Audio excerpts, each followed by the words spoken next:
ስለዚህ እስኪ እኔ ገና ከመግባቴ እንትን ከምል ሌሎቻችሁም አስተያየት ስጡ። አብርሽ እኔ ግን አንድ ነገር ቀድመም ልል ነበር ማለት የምፈልገው በመጀመሪያ እንኳን ደህና መጣክ። ለአንዳንድ ማለት ጥሩ ነን ብላችሁ መጥፎ ለምትሆኑ እህት ወንድሞቼ እባካችሁ ከሚዲያ ላይ ያለ ክፍያ የምናገኘውን ኢንፎርሜሽን እንዳታሳጡን። እኛስ ለምደነዋል፣ ህጉን እናውቃለን። በቃ በጣም ከመጎዳታችንም ከመቆየታችንም አንጻር አዲስ ለሚመጡት ልጆች ግን ብዙ መልካም ኢንፎርሜሽን የሚሰጡን ሰዎች አሁን የሉ። ምናልባት ብዙዎቻችሁ ታውቋቸዋላችሁ። በጣም ብዙ ሰዎች ጠፍተዋል እና ለሚመጡት ለአዳዲስ እህቶቻችን ኢንፎርሜሽን እንዳያገኙ በገንዘብ ነው የምላችሁ። የማይገኝ ኢንፎርሜሽን ነው እየተሰጠን ያለው። እስኪ አሁን ይሁት ሚዲያውን ከመጋጨት ነገር የሆነ ነገር ከማድረግ በስተቀረ ትክክለኛ ኢንፎርሜሽን የሚሰጡንን ሰዎች አጥፍተናቸዋል። እባካችሁ የሆነ ነገር ስታጠፉ ነገ ትንሽ እህቴ ወር ትንሽ ወንድም የዚህ ሚዲያ ላይ ሲጠፋ ሲመጣ ኢንፎርሜሽን ያጣል። ምክንያቱም እኛ አብሾች አሁን እንደመጣ ስራ ማግኘት ተስኖናል ካለው ነገር አንጻር እና እቺን ነው የምለምናችሁ።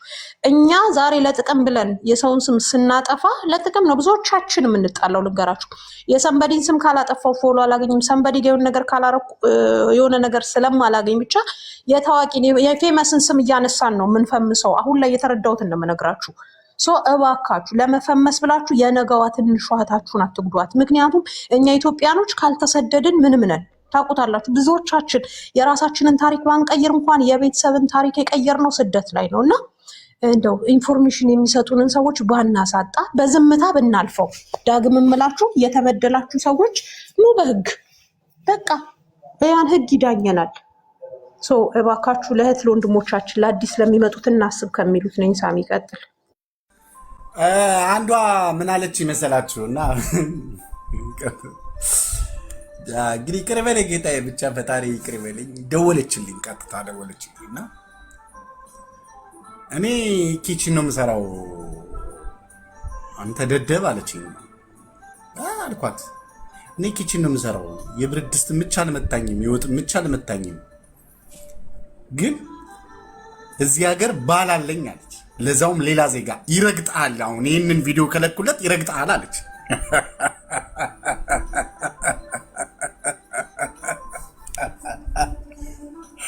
በእናትሽ እንዲረግጠኝ ላኪኝ።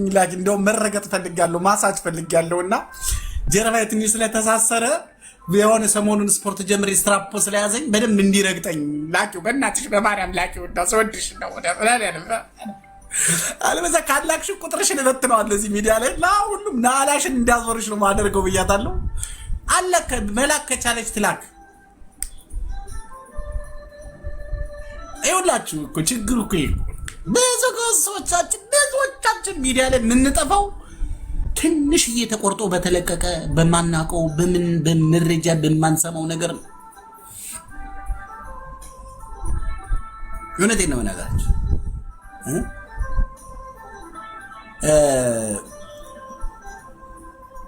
ይገርማል። እስኪ እዚህ ጋር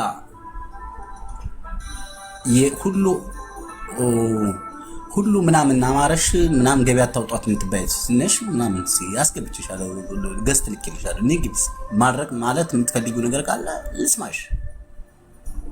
እኮ አታወሩም እናንተ እኮ ችግራችሁ እኮ ኑና አውሩ ስትባሉ አታወሩም። ሰው መተማማት መተቸት ነው የምትወዱት። ይሄ ነው ያለው። ናርዲ ስራ እየሰራሽ ነው፣ አውሪ።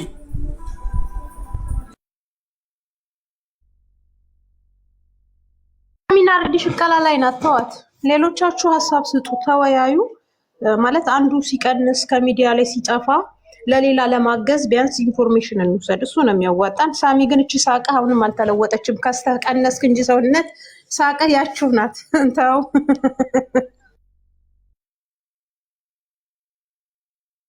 ሳሚ። በነገራችን ላይ አሁን እኮ እያፈሉ ያሉት እንደማን እንደሆነ ታውቃለህ? እዚህም ሀገር የተከሰተውን አይተሃል መቼም እና በእኔ ላይም ብዙ የደረሱት ነገሮች አሉና የሆነ የዜጋ ያገቡ ምናምን ሁሉንም አይደለም ማጠቃልለው በይዘው ማለት ነው። ያው ተከብረው ራሳቸውን አስከብረው ልጅ ወልደው በስርዓት የሚኖሩ እህቶቻችን እንዳሉ ይሄንን ከግምት ውስጥ በማስገባት በዛን ያህልም ደግሞ ጠባብ በሆነ ከዶሮ ቂጥ የጠበበ ጭንቅላት ያላቸው ደግሞ በዛ አማካኝነት በቃ ማስፈራራት ምን ማለት ዞሮ ዞሮ መግቢያው ጭራሮ ነው። ባይዘው በጣም የሚያፈሉ አሉ ታውቃለህ። በቃ ፍልት ያለባቸው አሉ እና በዛ ነው የሚያስፈራሩ ምን የሚሉ ምንም ያ አይ ቆይ እሱማ ሀገሯ ገባቸው እና በእንዲህ አይነት መልኩ ነው እኔ ስደት የመጣ ነው። ይቺ አሁን ኤጴጵ የምትለው ያዙ ይልቀቁኝ የምትለው ዜጋ ስላገባች ብቻ ቆይ አንተን ምናምን ብላ የምትልህ እኮ ልክ እንደ ማንኛውም እህቶቻችን እንደ ማንኛውም እንደኛው በኤርፖርት በኩል ለግርድና ነው የመጣ ነው። ከዛ በኋላ ግን ያው የቂንጨ ጉዳይ ነው ገጨች። ከዛ በኋላ የተሻለም ትኑርም አትኖርም የራሷ ጉዳይ ነው፣ ራሷን ችላ ትኑር። ነገር ግን ይሄ ማስፈራራት ምናምን የሚባለውን ነገር እና ደግሞ የሆነ ማሳሰር ምናምን የሚሉት ነገር እኔ ይገርመኛል። እኔ እግዚአብሔርን ሳሚ በእውነቴን ነው የምልህ። አመጣጣችንን መርሳት እኮ ነው ይሄ እኮ። ለምን ሁላችንም ስደት ከመጣን ኦኬ ግጭት ይኖራል። ግጭትን ደግሞ በመነጋገር ማመን ነው እንጂ ባለን ልክ ወይም ደግሞ በአጠገባችን ባለኑ ልክ ተለክተን የምናወራ ከሆነ እመነኝ ያ ሰው አንቺ የምታስጠቂ ወይም ደግሞ የሰውን ለማስጠቃት የምታስቢ ሴት ነገ ደግሞ እንደምትጠቂ ወቂ፣ ወደኛው እንደምትመጪ ወቂ። እመኝኝ። ለምን ምንም በቃ እንደ በግ ነው የምትመሪው ያንን ሰው። ገብቶሻል አይደለ? ስለዚህ ላሚቦራዎች ረፉ፣ በቃ ካላስ ረፉ። ኖ ማንም ከማንም አያንስም። ባይዘው ስደት ላይ ከመጣን ማለት ነው። ግን አንዳንዴ ህይወት እንደዚህ ናት። በቃ ካላስ አብርሽ ደግሞ ላቋርጠና ይቅርታ አንዲት ታችን እዚህ ጋር ላስገባሽ ፈልጌ ነበረ። እንትንሽ አያስገባም። ገስት ግን ላኪልኝ። ገስት ከመላከሽ በፊት ግን ሚስትህስ ልታገቢያት ፈልገሽ ነው? ምን ፈልገሽ ምን አስበሽ ነው? ማለት ትዳር ፈልገሽ ነው ከሷ ወይስ ምንድን ነው? ስለ እኔ ፐርሰናሊ ጉዳይ ነው እንዲህ የመጣሁት። እኔ ለአንዴና ለመጨረሻ ልንገራችሁ ስለ እኔ ህይወት፣ ስለ እኔ ፐርሰናሊ ህይወት እናንተ ወይ በህግ ጠይቁኝ፣ ክሰሱኝና ጠይቁኝ። ያኔ ለህግ ለሚመለከተው ህግ እመልሳለሁ እንጂ እናንተ አያገባችሁም ስለኔ ህይወት። እንዴ ምን አገባችሁ? ወይስ ለኔ አዝናችሁ ነው? ወይስ ለኔ አስባችሁ ነው? ወይስ ለምን ተጨንቃችሁ ነው? ወይስ የወሬ በረሮ ጆሮአችሁ ውስጥ ገብቶ ነው እየኮረኮራችሁ እያቃጠላችሁ ያለ? እኔ አብረን በእናንተ መዋጮ አላገባውም፣ በእናንተ መዋጮም ደግሞ ሌላም ነገር አልሆንኩም ማለት እኔ እስካልተናገርኩ ድረስ ለምንድን ነው መከራችሁ የምታዩት? ለምን ትሰቃያላችሁ? ለምን የራሳችሁን ህይወት አትኖሩ? ለምን ደፋ ቀን አትሉ? ጊዜ ያለፈባችሁ እኮ ነው። ወጣበት ተፍ በሉ፣ ቶሎ በሉና እናንተ የሆነ ነገር ውስጥ ግቡ። ሰው የራሱን ፐርሰናሊ ብሎክ ካደረገ የግዴታ ማውጣት አለበት ወይ? ይሄ እኮ ትክክል አይደለም። አይ ፌር አይደለም እንዴ! እኔ ስለበለው ስለምጠጣው ስላለብኝ ስለነበረብኝ ስለሚሆንብኝ ነገር እኮ ራሴ ካላወራው ማን ያወራቸዋል? ለምንድን ነው ያን ነገር የምትፈልጉት?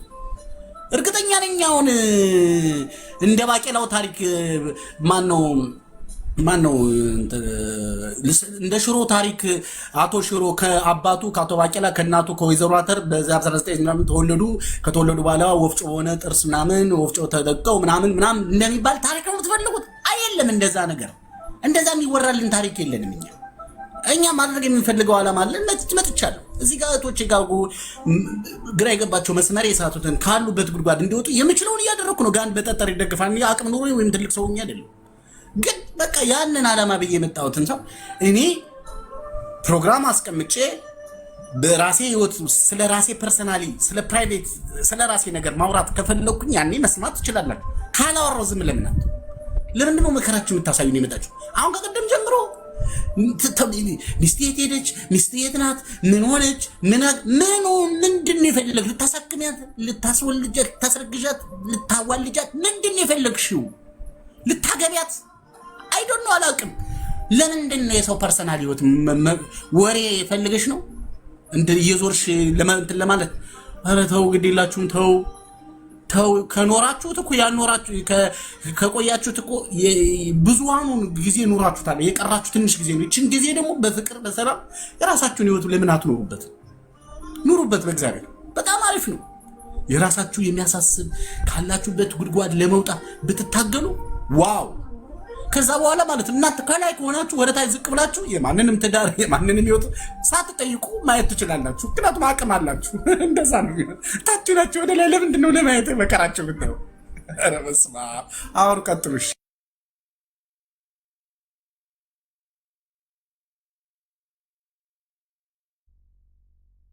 ቀጥሉ። ሌሎቻችሁ የት ናችሁ? ሌሎቻችሁም ሀሳብ አስተያየት ስጡበት።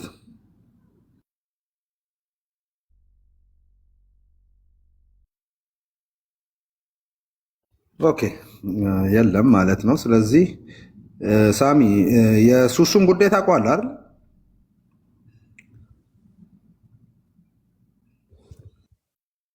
ሚዩት ነው አብርሽ። እኔ እውነት ለማውራት እሱ ነገር መረጃ የለኝም። ለምን መሰለ? በሱ ወቅት እኔ ኢትዮጵያ ነበርኩ ታውቃለህ። ለአንተ ሶሻል ሚዲያ ቲክቶክ ተዘግቶ እንደነበር ታውቃለህ። እዚህ መጥቼ ነው የኛውን ቲክቶክ የከፈትኩት አይደለ? አንተ ታውቃለህ። እኔ እዚህ መጥቼ ቲክቶክ ገና ስከፍተው ገና ብዬ አንድ ብዬ ነው የጀመርኩት። ያኛው ይከፈታል ብዬ መጥቼ ነበር፣ አልተከፈተም። መረጃም የለኝም፣ ብዙም ማውቀው ነገር የለኝም። ግን ትናንትና ዛሬ ነው መሰለኝ ወደ ሀገር ቤት ከእስር ቤት ሄደች የሚል ወሬ ሰማሁ። ምንድን ነው ብዬ ጠይቄ ነበር። ግስት እኔ ምንም ማውቀው ነገር የለኝም።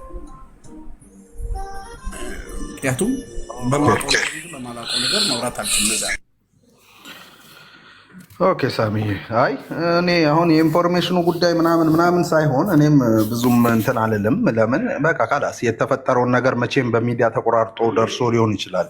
ናም ያ ኦኬ ያላን ደርሶ ሊሆን ይችላል። ያኔ በጥንቆላ በምናምን ጉዳይ ምናምን ያዙ ይልቀቁኝ ተብሎ ከዛ በኋላ ደግሞ ወደ ሌላ ኬዙ ሄዶ አሁን እኔ በምንም ኬዝ ይሁን በምንም እች ልጅ ወደ ሀገሯ ገባች።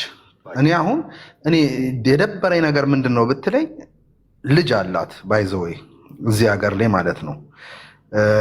ልጇን ተነጥላ ነው ወደ ሀገር ሄደችው። እንዲሁም ደግሞ የሆነ ቪዲዮ ደርሶ ነበርና እዛ ኤርፖርት ላይ በቃ ፖሊሱ እንዲህ ግፍትር አድርጎ ምናምን ሲወስዳት ምናምን እያየው ምን አይነት ጊዜ ደረስን? እርስ በራስ እንደ ጅብ መበላላት ጀመርን እንዴ? በቃ ስደት ላይ ማለት እዚህ ስደት ሰው የሚመጣው ህይወቱን ሊለውጥ ነው። ማንኛችንም ህይወታችንን ልንለውጥ ነው የመጣ ነው። ነገር ግን በዚህ በአበሻ የሆነ አፍ ግጭት ምናምን አብሶ ሶሻል ሚዲያ የሚያመጣው መዘዝ ከፍተኛ ነው። ምንድነው ብትለኝ እዚህ አሁን እንትና ጋር ከቀረበች በኋላ ነው እንግዲህ ያው ሀቢባ ጋር ከቀረቡ በኋላ ነው ነገሩ ተጋግሎ እዚህ ደረጃ የደረሰውና ኦልሬዲ ሀገሯ ገባች። ኦኬ ልጇ እዚህ ነው። ቢያንስ ማሰብ ያለብን የጊዜው ግጭታችንን ሳይሆን ልጅየው ምን እስኪ ያለ እናት እንዴት ይሆናል የሚለውን ሳስብ እውነቴን ነው የምልህ ያማል። እግዚአብሔር ምስክሬ ነው የምልህ። ጸብ ያለ ነው ብዙ ነገር። እኛ እኮ ተጋጭተናል፣ ተባልተናል። እዚህ ከፌስቡክ ጀምሮ እስከ ዩቲዩብ፣ ከዩቲዩብ እስከ ቲክቶክ ድረስ ከብዙ ሰዎች ጋር ተጋጭተናል ምናምን በሚዲያ ነገር ግን እዚህ ደረጃ ግን የደረስንበት የለም። ፈጣሪ ጠብቆ ሊሆን ይችላል። አንተም ብዙ የደረሰብህ ነገር አለ ካስታወስክ፣ ያኔ እስከ መደብደብ ምናምን ግን የዚህን ያህል ደረጃ ደግሞ ገፍቶ ወደ አገር እስከ መላክ ልጅን አስጥሎ ይደብራል። ሳሚ እውነቴን ነው። እኔ ታሪካቸው ምናምናቸው አይደለም። እኔ አብረው ያሳለፉትን እነሱ ናቸው የሚያውቁት። አንድ አይነት ልብስ ለብሰው የሚያሳልፉት ራሳቸው ናቸው ያሳለፉት፣ ራሳቸው ነው ምናምን እዚሁ ሀገር ነው ያሉት። ነገር ግን የተፈጠረው ነገር ያስጠላል። በአጭሩ በቃ በእውነት ያስጠላል። እኔ እንጃ ሚዲያ አሁንስ እጅ ነው ያለው። እውነቴን ነው የምልህ። ስለዚህ ዲቴል ጠለቅ ብዬ ገብቼ እንዲህ ስለሆኑ ነው አይደለም፣ እንደዛ አይደለም። እኔ ፖይንቴ ያለው ይሄ በመሀል ያለውን ለህፃን ልጅ እንኳን ማሰብና መተሳሰብ ነበረባቸው። በቃ ኸላስ ማሰብ ነበረባቸው። ይሄ ነገር ገባ። ሱሱ የምትባል ልጅ ናት፣ እዚህ ሊብነን ነው እና ይከብዳል። ቀጥል ሳሚ።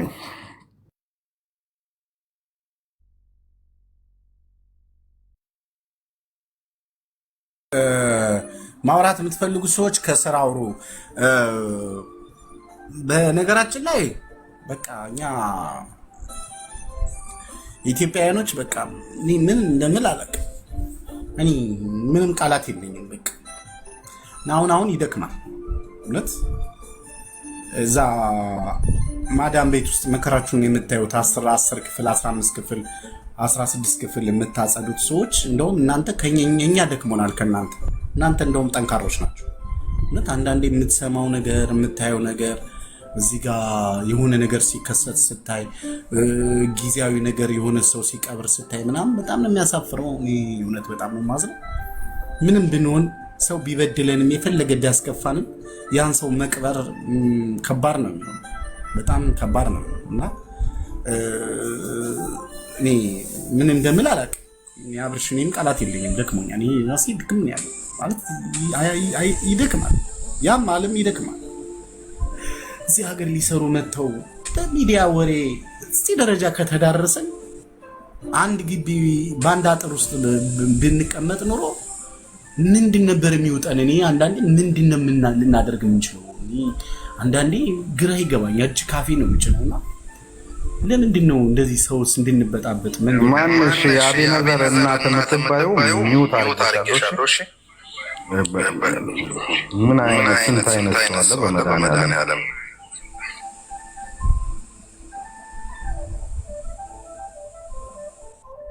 ሳሚ ቴንሽን ለመውሰድ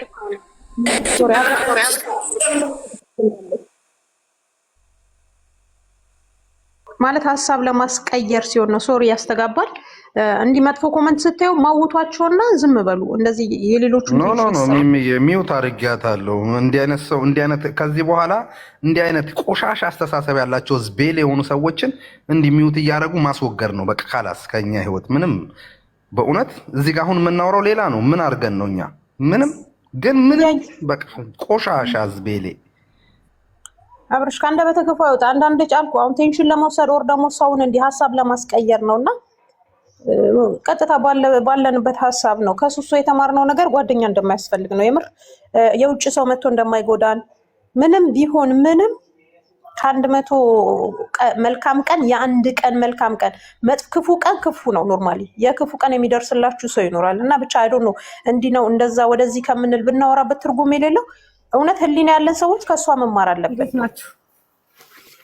ሚሚ በነገራችን ላይ ብዙ ጊዜ እናገረዋለሁ። እዚህ ስደት ላይ የትም አረብ ሀገር ያላችሁ እንዳለ እህቶቼ በደፈናው ነው የምነግራችሁ። እኔ በደፈናው ከደረሰብኝ አንጻር ማለት ነው። በእውነት ጓደኛ እንዳትይዙ፣ በፍጹም የስደት ጓደኛ እንዳትይዙ። ጓደኛ ካላችሁ ወይ እህት ካላችሁ የቤተሰብ አካል ካላችሁ ወይ ደግሞ ባል ካላችሁ ወይ ሚስት እንደኔው ካላችሁ እንደዛ ነው እንጂ እዚህ ሀገር ላይ ቆርጦ ቆጠል ጓደኛ የሚባል ነገር እኔ እንዴ ስደት እኮ የመጣ ነው ጓደኛ ልንመሰርት አይደለም። እመኑኝ ልንለወጥ ራሳችንን ተገርደን ወደ ሀገራችን የተሻለ ህይወት ለመኖር ነው የመጣ ነው እንጂ እዚህ ሀገር ላይ ግን ጓደኛ ብትይዢ እመኚኝ ነው ምልሽ፣ ወይ ውድቀትሽን ማየት አለባቸው ወይ ደግሞ ከነሱ እኩል ዝቤሌ የሆነ ህይወት መኖር አለብሽ። ከነሱ እኩል በቃ ከነሱ እኩል ካልሆንሽ የተሻለ ህይወት እኖራለሁ ብለሽ የምታስቢ ከሆነ የገዛ ጓደኛሽ እንኳን ተቀይራ ቁጭ ነው የምትለው። በቃ ተቀይራ ቁጭ እመኚኝ ነው ምልሽ። ስለዚህ እመኑኝ እዚህ ሀገር ላይ ጓደኛ እንዳትይዙ፣ በእናታችሁ እንዳትይዙ። በቃ ጓደኛችሁ ስራችሁ ይሁን፣ ጓደኛችሁ ብራችሁ ይሁን። ብራችሁ ነው ሄዶ ህይወታችሁን የሚለውጠው እንጂ እዚህ ሀገር ጓደኛ እሾክ ማለት ናቸው። በቃ እሾክ እመኑኝ። ኧረ በስመ አብ። ቀጥል ሳሚ፣ ልታወራ ነው መሰለኝ።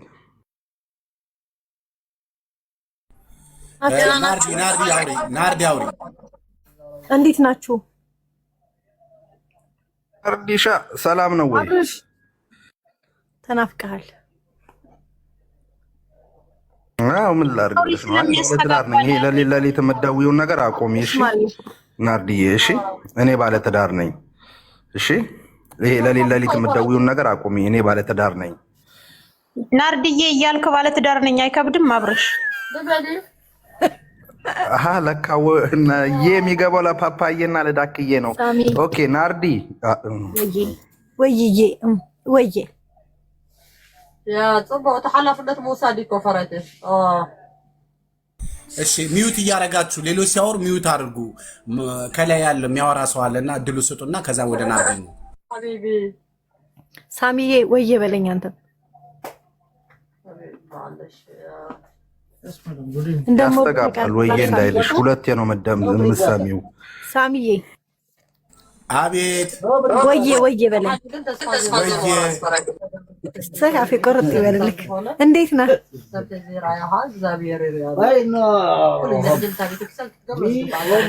አብርሽዬ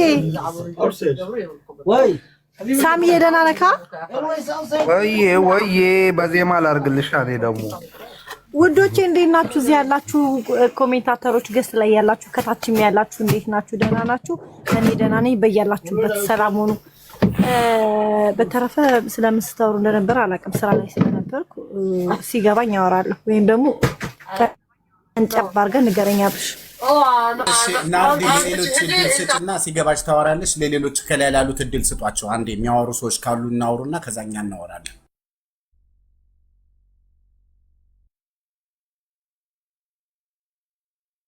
ኦኬ ቤቲ ከላይ ያለሽ ቀጥይ እሺ እንዴት ናችሁ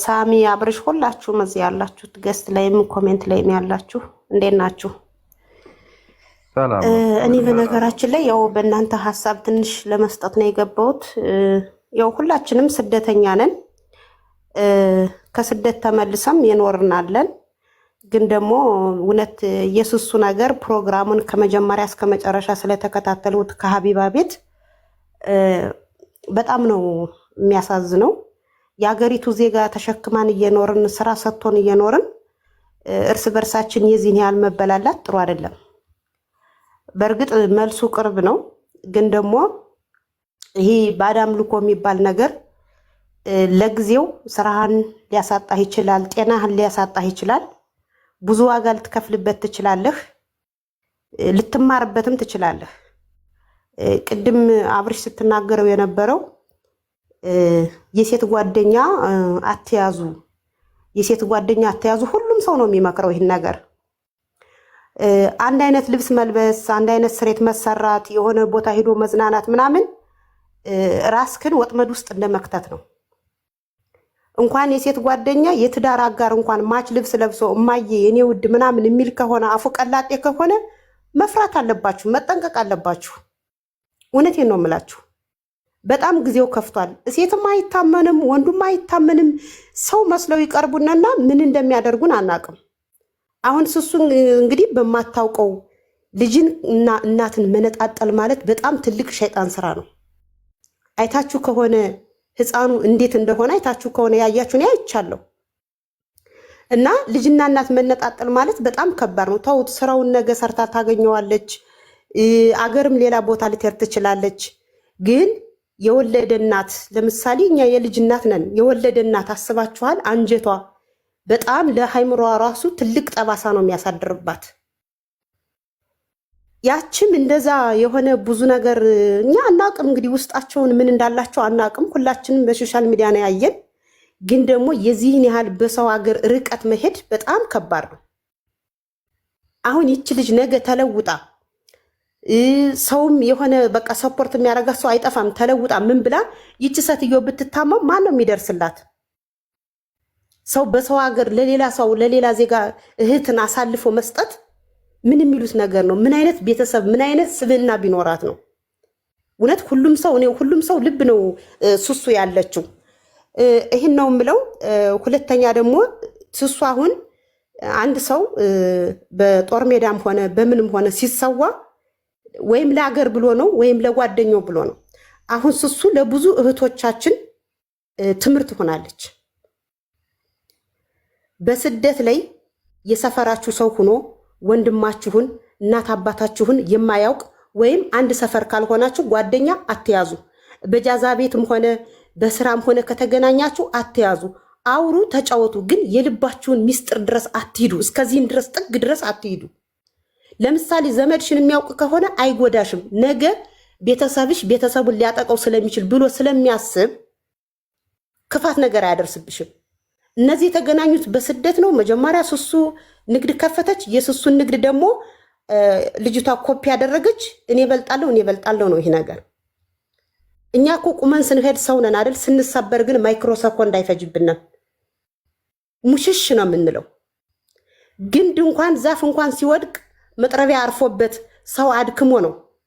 ገብቷችኋል?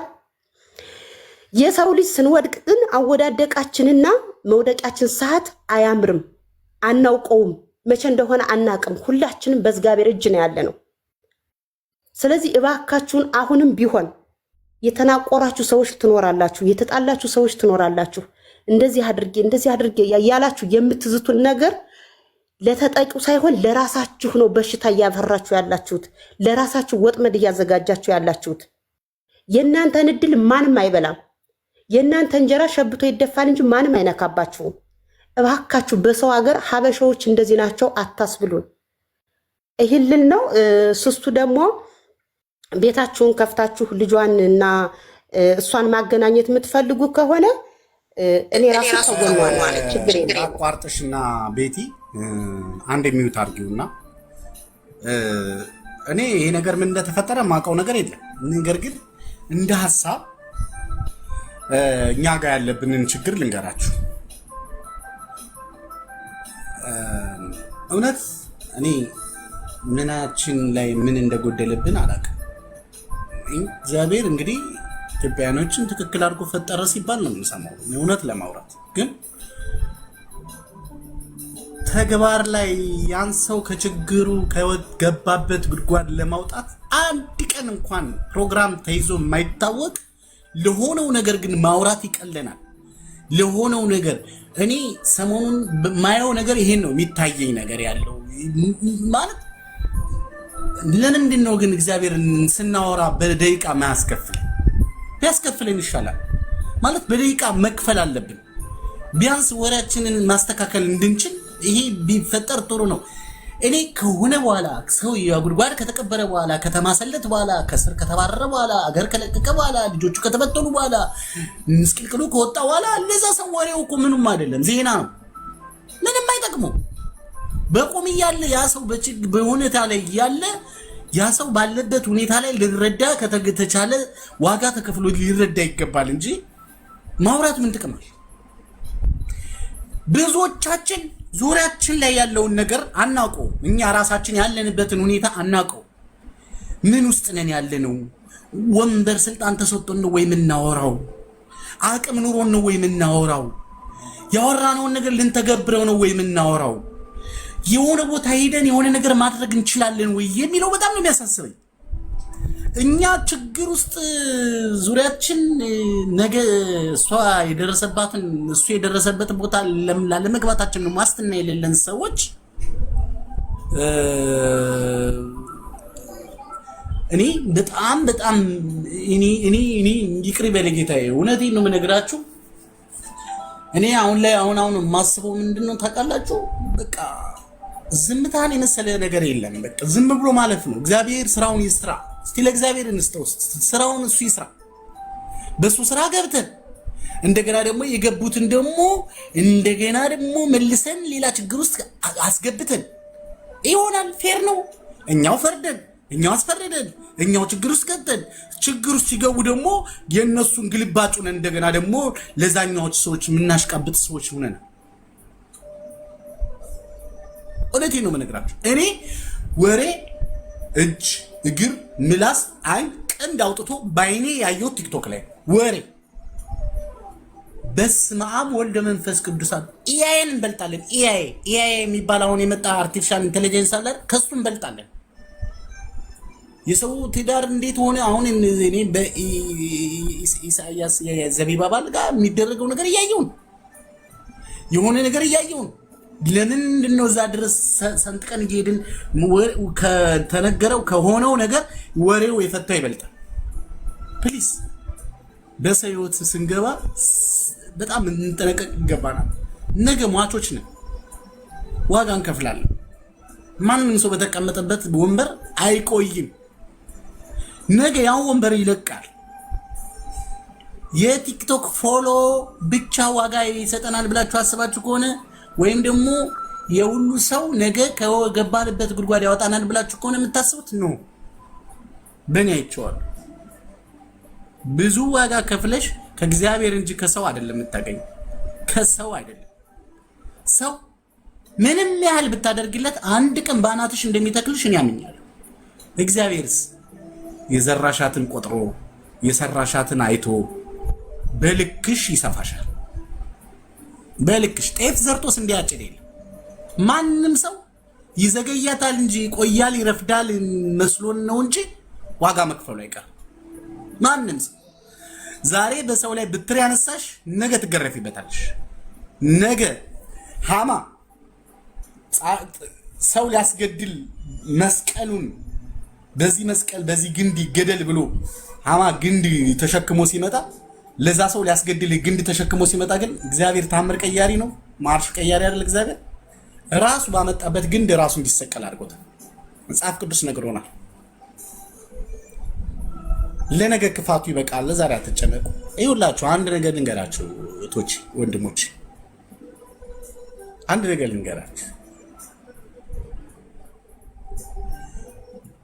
እኛ የምንጨነቀው አሁን በጣም አጣብቂኝ ውስጥ የከተተን ነገር ምን ታውቃላችሁ?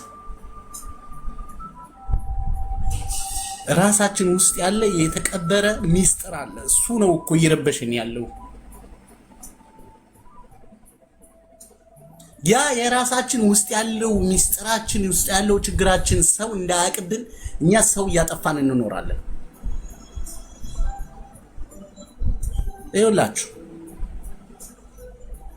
በጣም እየተጨነቃችሁ ስለ ሰው እየተጨነቃችሁ ያላችሁ ስለማይመለከታችሁ ስለማያገባችሁ ብዙ ሰላም ያጣችሁ ለነርቫችሁ ለጭንቅላታችሁ ለእንቅልፋችሁ ማጣት የተቸገራችሁ ሰዎች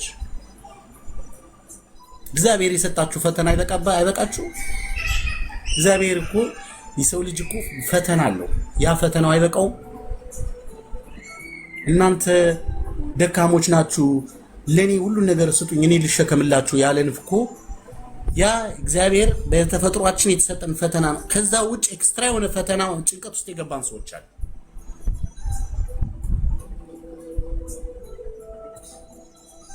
በጣም ከባድ ልንቀበል የማንችል እንትን ውስጥ ገብተና አጣብቂኝ ውስጥ ገብተና ግድ የላችሁ ከባድ ዋጋ እያስከፈለ ነው።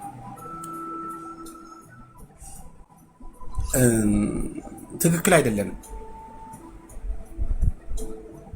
እየሆነ ያለው እየተደረገ ያለው እየሆነ ያለው ነገር ትክክል አይደለም። ማርያም ምስክሬ ነች፣ ትክክል አይደለም። ሺህ ዓመት አንኖርም። አሁን ነገ ስንጠራ ሁላችንም ያጆች ነን። ከነኮተታችን ነው የምንሄደው ማለት ነው።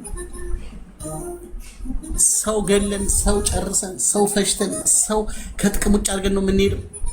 ይሄ አግባብ ነው? ማን ይቆያል እዚህ ምድር ላይ?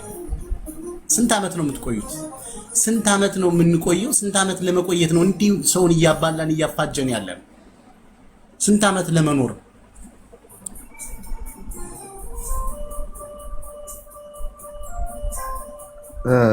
ሳሚ አንዴ እስኪ ሚውት አድርገውና ምን እንደሆነ ታውቃለህ? እንግዲህ አፍረጥርጠን እናውራው ካለን እናውራው። በቃ ካላስ እኛ አሁን የቲፎዞ ጉዳይ የመን ጉዳይ አይደለም። የዚች ልጅ ጉዳይ ዋናና ዋናው ፖይንቱ ያለው ማንጋ ነው ብትለኝ ሀቢባ ጋ ነው። አሁን ሀቢባ የሀቢባ ሊመጡ ይችላል።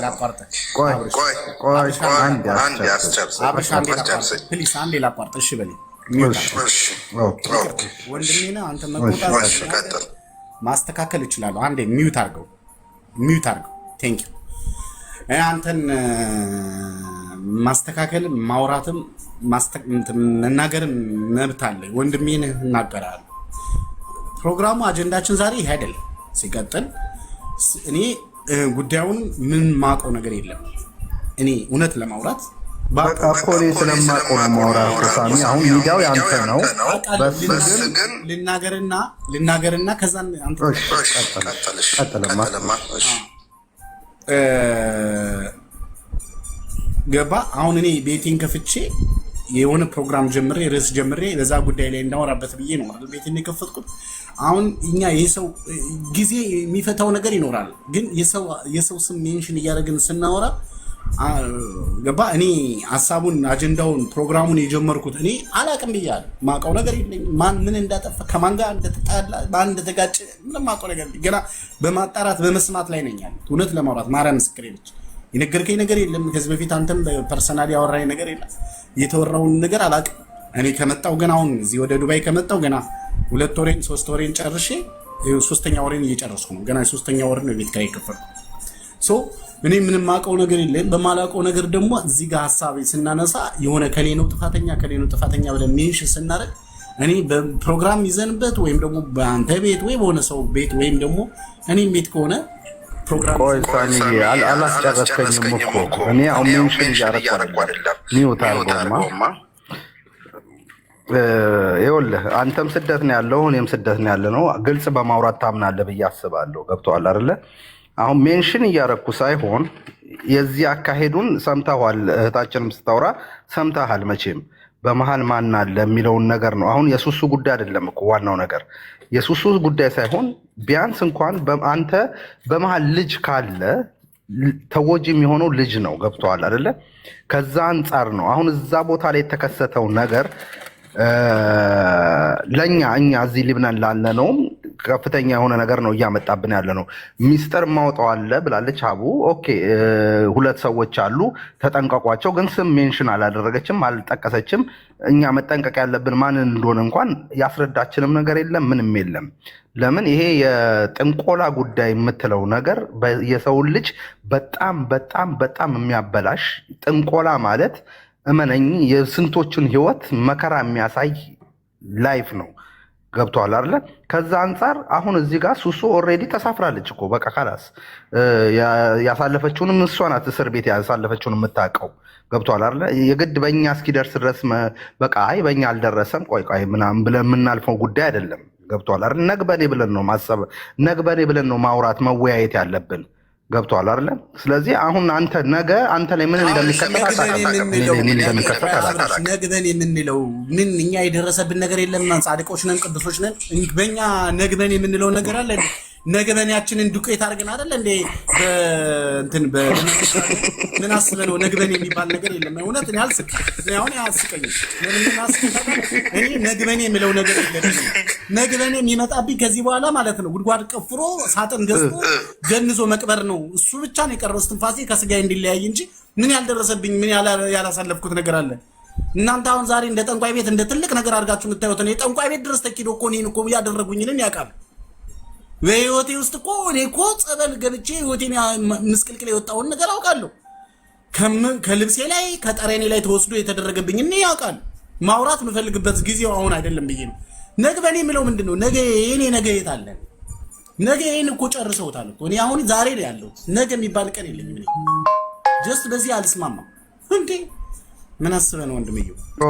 ኦኬ አይ ነግበኔ እንለፈውና ኔክስት እንበለው ችግር የለውም። ኦኬ ነግበ ሌሎቹ እንዳይደርስ እንዲጠነቀቁ እዚህ ጋር አሁን ያወራሁ እንኳን እኔ በማወራ ሰዓት ስክራች መሀል ገብተህ ያወራሁ ነገር ለሌሎችም ትምህርት ይሆናል ብዬ አስባለሁ። ገብቶሃል አይደለ? ስለዚህ የደረሰብህን አንተንም